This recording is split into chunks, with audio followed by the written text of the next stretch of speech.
जोहार झारखंड, नमस्कार। Live Indian guard से मैं केतकी। इस वक्त मैं मौजूद हूँ BBMKU कैंपस के बाहर। वैसे तो फ़िलहाल BBMKU अलग अलग वजह से चर्चा में है। प्रभारी कुलपति महोदय आ चुके हैं, उन्होंने पदभार संभाल लिया है और डे टू डे का जो रूटीन वर्क है वो भी शुरू हो चुका है। लेकिन आज फिर से BBMKU एक बार चर्चा में आ रहा है, क्योंकि BBMKU कैंपस के गेट के बाहर, पीछे गेट आप देख सकते हैं, उसके बाहर कुछ लोग प्रदर्शन कर रहे हैं, धरना प्रदर्शन कर रहे हैं। हालांकि ये विरोध प्रदर्शन बेहद शांतिपूर्ण है और सामने की पंक्ति में कुछ महिलाएं हैं, पहले तो उनसे बात करूंगी। लेकिन उससे पहले आपको बता दूं कि मामला क्या है। BBMKU में इंटर की पढ़ाई जो है वो कॉलेजों में बंद हो गई है और इंटर की पढ़ाई को फिर से शुरू करवाने के लिए ये आज यहाँ पर विरोध प्रदर्शन है। बताने की कोशिश की जा रही है कि इंटर की पढ़ाई जो यहाँ बंद हुई है उसे ना केवल छात्रों को बल्कि शिक्षकों को भी परेशानी हो रही है। तो आइए बात करते हैं यहाँ बैठे कुछ लोगों से। मैम, सबसे पहले आपका नाम जानना चाहूँगी। निशा राय। मैम, कहाँ से आई हैं आप? कतरास कॉलेज से साइकोलॉजी की टीचर हूँ। अच्छा मैम, जो ये बंद हुआ, अभी पढ़ाई बंद करवाई गई यहाँ पर, उसके बाद क्या क्या दिक्कतें हो रही हैं? उसके बाद दिक्कतें हो रही है मैम, पढ़ाई बंद होने से तो सबसे पहले हम लोग बेरोजगार हो जाएंगे। जी जी। जो इसी नौकरी पर आश्रित हम लोग शिक्षकगण हैं जी। इसके बाद छात्रों को परेशानी हो रही है। प्राइवेट कॉलेज जाने से उन्हें फ़ीस अधिक देनी पड़ रही है। जी। सरकारी कॉलेजेस में फ़ीस कम लगती है। जी मैम, आप कितने दिनों से हैं इस पेशे में, शिक्षण के पेशे में? 6 सालों से। 6 सालों से। जी। और फिर उसके बाद आपने कॉलेज ही ज्वाइन किया था डायरेक्ट? जी। तो अभी आपके पास प्लान B कोई मौजूद है कि कहीं और जा सकते हैं या केवल बस इसी नौकरी का आसरा है? केवल इसी नौकरी का आसरा है मैम, कहीं नहीं जा सकते। अभी डिमांड क्या है आपकी? डिमांड है इंटर की पढ़ाई फिर से शुरू की जाए। जी। मैम, कतरास कॉलेज में लगभग कितने बच्चे होंगे जो वहाँ पर इंटर की पढ़ाई करते होंगे? 1500 के आसपास। जी। कुछ और हमारे साथ कुछ और महिलाएं हैं, उनसे बात करूंगी। मैम, आपका नाम जानना चाहूँगी। पूजा कुमारी। कहाँ से? आरिस मोड़ कॉलेज। अच्छा, वहाँ आप पढ़ाती हैं? जी हाँ। कौन सा सब्जेक्ट मैम? ज्योग्राफी। मैम, कितने बच्चे प्रभावित हो रहे हैं इंटर की पढ़ाई रोकने से? 1000 से ऊपर, 1000 से ऊपर। 1000 से ऊपर। और कितने शिक्षक हैं मैम वहाँ आरिस मोड़ में जो मतलब इंटर की पढ़ाई में थे? 12 15। हाँ। उन सब के पास अभी रोजी और रोजगार का संकट बहुत ज़्यादा है मैम, बहुत ज़्यादा है। तो ये हाल है BBMKU कैंपस के बाहर का। इस वक्त आप देख रहे हैं, मेरी सहयोगी मल्लिका आपको तस्वीरों में दिखा रही है किस तरीके से सब लोग बैठे हैं। लेकिन ये हालांकि प्रदर्शन जो है, आपको अगली पंक्ति में टीचर्स बैठे हुए दिखाई दे रहे हैं, परंतु पीछे से छात्रों का भी समर्थन है। वैसे हम उनसे भी बात करेंगे। पहले बात करते हैं एक और महिला से। मैम, आपका नाम जानना चाहूँगी। कीर्ति कुमारी, कतरास कॉलेज से। कतरास कॉलेज से है। मैम, कतरास कॉलेज में कितने शिक्षक हैं जो इंटर की पढ़ाई में पहले थे? पहले तो और ज़्यादा थे, कुछ लोग निकल गए, लेकिन अभी फ़िलहाल 8 कर्मचारी हैं। 8 हैं। जी मैम, तो आप लोगों को तो सैलरी वगैरह इस दौरान कुछ नहीं मिलती होगी अभी? ये सैलरी तो मिलती है। सैलरी मिलती है, लेकिन पढ़ाई प्रभावित होने से बच्चे नहीं आ रहे हैं। जी, बच्चे इस साल एडमिशन नहीं हुआ है, तो जो पीछे 11th में जो है 12th में वही है। इस साल एडमिशन नहीं हुआ है। इस साल नहीं हुआ है, तो आगे अगले साल से दिक्कतें होंगी। दिक्कतें होंगी। दिक्कतें बढ़ेंगी। जी। तो ये आपको यूनिवर्सिटी के बाहर की तस्वीरें मेरी सहयोगी मल्लिका दिखा रही हैं। तख्तियां हैं हाथों में। हालांकि शांतिपूर्ण प्रदर्शन है ये। सरकार के आदेश के बावजूद इंटर में नामांकन क्यों नहीं, सवाल पूछने वाली तख्तियां हैं। सर, आपसे जानना चाहूँगी, पहले तो आप अपना नाम बताइएगा। त्रिपुरारी सिंह। सर, कहाँ से आए हैं? कतरास कॉलेज। सर, क्या पूरा मामला है, आप कैसे देखते हैं? देखिए, मामला तो एडमिशन का है, इंटर का जी। है ना। जितने भी यूनिवर्सिटीज़ है झारखंड में, सिवाय BBMKU के हर जगह पढ़ाई चालू हो गई है, रजिस्ट्रेशन भी चालू हो गया है। इस सत्र में 23-25 में सरकार का निर्देश के बावजूद हमारे इससे पहले जो थे, क्या नाम है, कुलपति महोदय मैंने सुखदेव भाई जी, वो बंद कर दिए, लेटर जारी कर दिए कि इंटर में नामांकन नहीं चालू करेंगे। हम लोग उनसे भी कई बार ज्ञापन दिए, है ना, लेकिन कोई सुनवाई नहीं हुआ। अब जो प्रभारी कुलपति आए हुए हैं उनको भी इससे पूर्व 2 दिन पहले ज्ञापन दिए हैं, तो वो भी बोले हैं कि मेरे हाथ में कुछ नहीं है, फिर सिर्फ रूटीन वर्क के लिए मैं यहाँ पर आया हूँ। राजभवन भी कल हमारे प्रतिनिधिमंडल गए, तो वहाँ पर कहा गया कि हमको यूनिवर्सिटी से किसी प्रकार का प्रपोजल मिलेगा तब ना हम यहाँ से आपको ये करके देंगे। ये यूनिवर्सिटी स्तर से ही वो लोग चालू कर सकते हैं इंटर की पढ़ाई। अच्छा, मतलब इसमें ऊपरी स्तर से कोई काम नहीं कोई काम करने का कोई ज़रूरत नहीं है। तो यूनिवर्सिटी के कुलपति महोदय चाहेंगे, रजिस्ट्रार महोदय चाहेंगे जब मन तब इंटर की पढ़ाई चालू हो सकती है। इंटर का जो पेमेंट भी दिया जाता है, उसका जो इंटर का जो फंड है अलग फंड से, हम लोग को यूनिवर्सिटी से पेमेंट में भी कोई मतलब नहीं रहता है। अच्छा। उसका अलग अलग अकाउंट ही है, उस अकाउंट से हम लोग का पेमेंट मिलता है जी। और नाम मात्र का हम लोग को पेमेंट मिलता है, कोई पेमेंट नहीं मिलता। मैक्सिमम 12,000 रुपया, उसमें भी बहुत सारे जगह काट छाट के मिलता है। जी। उसी में हम लोग बच्चों का पढ़ाई, बूढ़े माँ बाप का दवाई, सारा चीज़ हम लोग मैनेज करके चलते हैं। फिर भी उस पर ग्रहण लग गया है, क्या करेंगे हम लोग अब। जी बिल्कुल। सर कितने सालों से है इस पैसे में? हम लोग लगभग 5 से 6 साल से हैं। 5 साल। अच्छा, तो ये यूनिवर्सिटी गेट के बाहर की तस्वीरें। सर आपसे भी जानना चाहूँगी, पहले अपना परिचय बताएं। मेरा नाम है युगदेव माता, मैं छात्र संघ से हूँ। जी जी जी। किस ये मैं अभी इंडिपेंडेंट हूँ। मैं अभी जो स्टूडेंट यूनियन से हूँ स्टूडेंट यूनियन और बीते 2-2.5 महीने से मैं इस चीज़ में लगातार लगा हुआ हूँ। आप मीडिया बंधुओं का मुझे बहुत समर्थन मिला है जी और इंटरमीडिएट एसोसिएशन संघ को, छात्र संघ का सपोर्ट रहेगा, जी। हरदम रहा है और हरदम रहेगा। और 23 तारीख को हम लोग भूख हड़ताल पे बैठ रहे हैं। कहाँ पर? यहीं बीबीएम को गेट पे।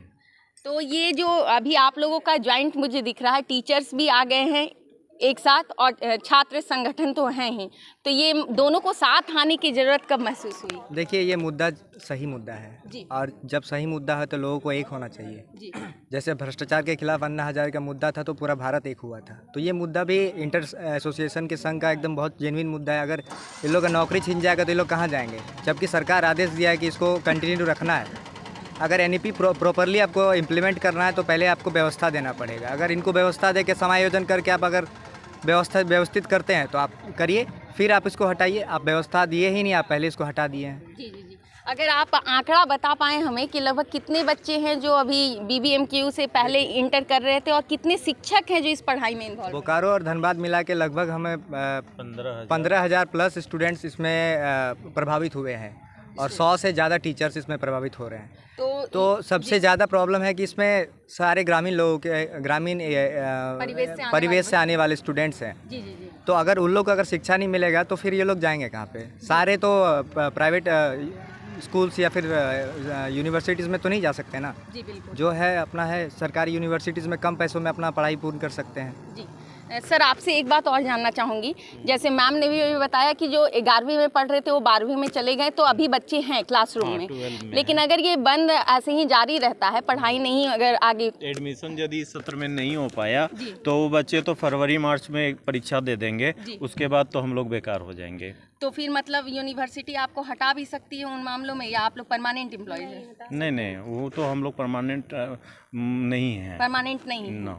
तो मतलब रोजी रोजगार का संकट उत्पन्न हो रहा है। हाँ, रोजी रोजगार का संकट उत्पन्न हो रहा है। तो तस्वीरें आप देख रहे हैं, हालांकि इंटर की पढ़ाई का मामला नया नहीं है, बहुत पुराना है, परंतु आज फिर दीपावली के कुछ दिनों पहले जब परसों से कैंपस में आज छुट्टियां शुरू हो जाएंगी यूनिवर्सिटी की, उससे पहले की तस्वीरें आपको मेरी सहयोगी मल्लिका दिखा रही है। तो तस्वीरें आप देख रहे हैं, छात्र और टीचर दोनों एक साथ आ गए हैं। नज़ारा बीबीएमकेयू कैंपस के बाहर का है। इस वक्त हमारे साथ आजसू छात्र संघ के विशाल महतो जी हैं, उनसे बात करती हूं और जानती हूं पूरे मामले को। सबसे पहले ये बताइएगा कि मामले को आप कैसे देखते हैं? देखिए, उससे पहले मैं कहना चाहूँगा जी, संघर्ष से हटे नहीं पीछे, जो माने कभी नहीं हार, अंतिम प्रयास तक ले जाने को आजसू रहती है तैयार। जी।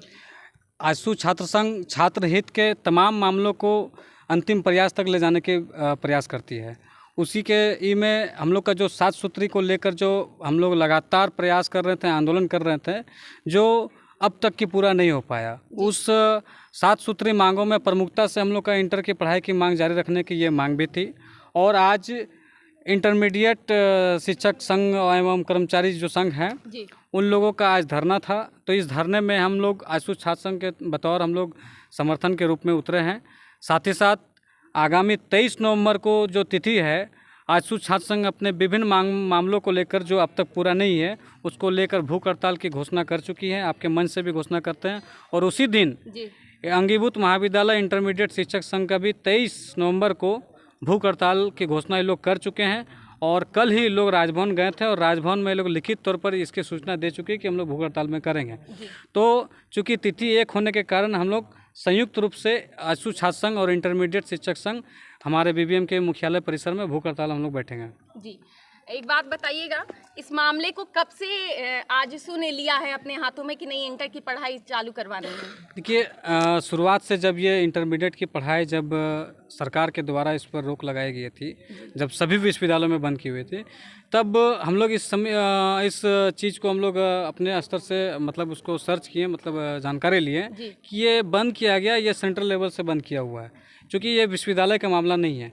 उस समय हम लोग के आजसू छात्र संघ, इसमें कुछ छात्र संगठन कह सकें कि नहीं हम लोग सबसे पहले आए हैं, तो उन्होंने आके विश्वविद्यालय में आके बात किया। लेकिन हमारा छात्र संगठन प्रदेश इकाई के जो है, हम अपने प्रदेश नेतृत्व को धन्यवाद देना चाहते हैं। उन्होंने प्रदेश स्तर से राजभवन में और राज्य सरकार में वहाँ पे ज्ञापन देकर अवगत कराते हुए वहाँ पे डिमांड किया था। और हमारा संगठन रांची में आंदोलन कर रहा था और वहाँ भी शिक्षक संघ लोग वहाँ पे धरने में बैठे थे राजभवन में, जहाँ हम लोग के आजसू छात्र संघ समर्थन में बैठे थे।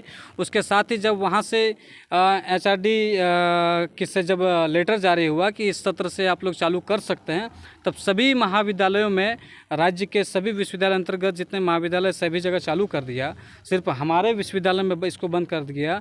तब आजसू छात्र संघ जो विश्वविद्यालय की इकाई है, ये विश्वविद्यालय का मामला है, यहाँ इन्होंने अपने लिखित रूप में आदेश जारी किया गया पूर्व कुलपति के द्वारा, इसको बंद किया गया। तो ये आदेश ही पूर्ण रूप से गलत था जी। और ये जब होता नहीं नज़र आया कि यहाँ पे चालू नहीं किया जा रहा है, तब यहाँ की विश्वविद्यालय इकाई इस मुद्दे को लेकर सामने आई और इसमें लगातार प्रयास करते आई है। अच्छा, एक बात और, अभी जो यहाँ पे कुलपति बनाए गए हैं, प्रभारी कुलपति, उनके हाथ में पावर्स नहीं है, लगातार वो प्रेस कॉन्फ्रेंस में भी ये बोलते आए हैं, तो क्या लगता है मामले का निपटारा यहाँ पर इस लेवल पर हो जाएगा? जहाँ चाह है वहाँ राह है जी। हम लोग कल राजभवन गए थे और HRD भी गए थे।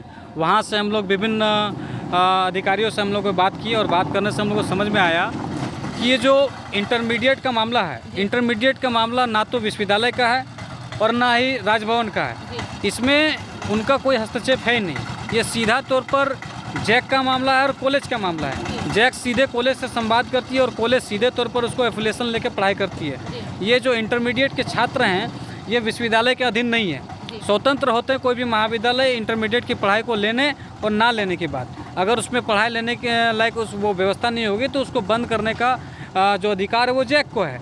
लेकिन यहाँ पे विश्वविद्यालय स्तर से एक निर्देश जारी करके इसको बंद कर दिया, ये कहीं से भी उचित नहीं था जी। तो मतलब विश्वविद्यालय जो है उसको हस्तक्षेप करने का अधिकार भी नहीं था, लेकिन उसने किया। देखिए, उस कोर्स के लिए उस कोर्स के लिए विश्वविद्यालय का कोई हस्तक्षेप इसमें ज़रूरी नहीं था और उनका अधिकार भी नहीं था। लेकिन चूंकि वो कॉलेज जो है, जो महाविद्यालय, अंगीभूत महाविद्यालय, वो विश्वविद्यालय के अधीन है, तो इसलिए वो अपने अंगीभूत महाविद्यालय में नहीं चलाना चाहते हैं, ऐसा निर्देश प्राचार्यों को दिया। लेकिन किसी भी कोर्स को ये इंटरमीडिएट चलाने के लिए वो स्वतंत्र है। तो ये राजभवन से और HRD का मामला नहीं है। अगर कॉलेज चाहें तो वो चालू कर सकते हैं और सभी कॉलेज चाहते भी हैं। लेकिन जो कुलपति का जो लेटर जारी हुआ था, उस लेटर को उन लोग मान करके उन लोग अभी तक चालू नहीं किए हुए हैं। तो यहाँ पे जो चालू करने की बात थी, जहाँ तक हम लोग समझ में आया है, जैसे कि हम अभी कहें शुरुआत में कि जहाँ चाह है वहाँ राह है। हम लोग राजभवन और HRD के कई अधिकारियों के साथ मिलने से बात पता चला है कि विश्वविद्यालय स्तर से अगर इस तरह की बात है, जो पूर्व BC जो निर्णय लिए हैं, तो आप यहाँ से एक प्रपोजल बना के लिखित तौर पर अगर भेजते हैं राजभवन, वहाँ से मंतव्य मांगते हैं, तो वहाँ से परमिशन मिलेगा। वहाँ के अधिकारी तो हमको बोले यहाँ से हम लोग कोई दिक्कत नहीं है, ये इंडिपेंडेंट बॉडी होती है यूनिवर्सिटी, कोई भी कोर्स चालू करने का नहीं करने के। तो इसलिए हम लोग कल राजभवन के बाद वहाँ पर भी हम लोग लिखित तौर पर सूचना दे दिए कि हम लोग 23 तारीख से भूख हड़ताल में बैठेंगे। और यहाँ इस विश्वविद्यालय स्तर से जो आप बता रहे थे कि ये कुलपति है, इनको सारे पावर नहीं दिए गए हैं, लेकिन इनको ये अधिकार है कि यहाँ की बातों को प्रपोजल के रूप में, प्रस्ताव के रूप में यहाँ पे लिख करके वहाँ से दे सकते हैं और वहाँ से अनुमति ले सकते हैं। हम लोग उसी के प्रयास में लगे हुए हैं। ठीक है, एक बात और, ये अभी आप लोगों ने मेमोरेंडम सौंपा है DSW को, क्या बातचीत हुई? देखिए, अभी चूँकि इस विश्वविद्यालय में अभी रजिस्ट्रार भी नहीं है और कुलपति भी नहीं है, तो उनकी अनुपस्थिति में अभी हमारे विश्वविद्यालय के अभी DSW अभी उपस्थित हैं, तो वो अभी आए हुए थे। साथ में एकेडमिक कॉलेज डेवलपमेंट के अधिकारी भी थे। जी। तो उनसे बातचीत हुई, उन्होंने कहा कि आपकी बातों को, चूँकि वो लोग अनुपस्थित है, वो लोग हैं नहीं, तो आपकी बातों को हम लोग वहाँ तक पहुँचा दिए हैं और जो हम लोग का यथावत जो प्रयास होगा वो हम लोग करेंगे। लेकिन यहाँ आर पार की और स्थिति उत्पन्न हो गई है।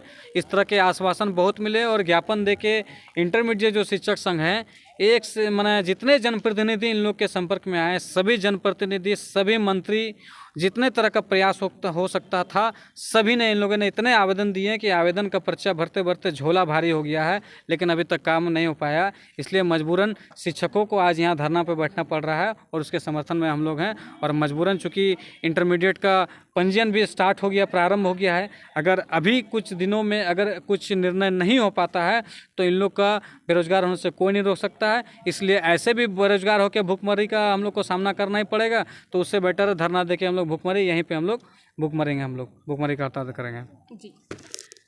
तो ये मामला क्या है, मुझे लगता है आप समझ गए होंगे। इंटरमीडिएट की पढ़ाई का ये मामला नया नहीं है, मैंने पहले भी बताया आपको। जहाँ एक तरफ हजारों बच्चों का भविष्य दाव पर है, तो वहीं उन्हें पढ़ाने वाले शिक्षक भी बेरोजगार हो सकते हैं। लगातार मन में ये डर बना हुआ है। और एक तरफ जहाँ राइट टू एजुकेशन पर बातें होती है, हमारे यहाँ आगे पढ़ाने की बातें होती हैं, इंटरमीडिएट की पढ़ाई पर्टिकुलरली कोयलांचल में ग्रामीण परिवेश के जो बच्चे होते हैं उनके लिए कॉलेजेस बहुत बड़े सहारे के रूप में होता है, क्योंकि कॉलेज में फ़ीस बड़ी कम लगती है। आप प्राइवेट स्कूल्स की तरफ मूव करते हैं तो उनकी फ़ीस बड़ी हैवी होती है, और ऐसे में हर स्टूडेंट पर्टिकुलरली कोयलांचल का और जो गांव से आते हैं वो उन फीस को अफोर्ड करें, ये पॉसिबल नहीं है। तो ऐसे में यहाँ पर मांग बढ़ती जा रही है दिनों दिन कि इंटरमीडिएट की पढ़ाई फिर से चालू की जाए। और ये नज़ारा आप देख रहे हैं, आज उसी को लेकर विरोध प्रदर्शन BVMKU कैंपस के बाहर छात्र और शिक्षक दोनों मोर्चा संभाल चुके हैं। और अब आगे इस मामले में क्या अपडेट आती है वो भी हम आपको बताएंगे। आप बने रहें लाइव इंडियन गार्ड के साथ।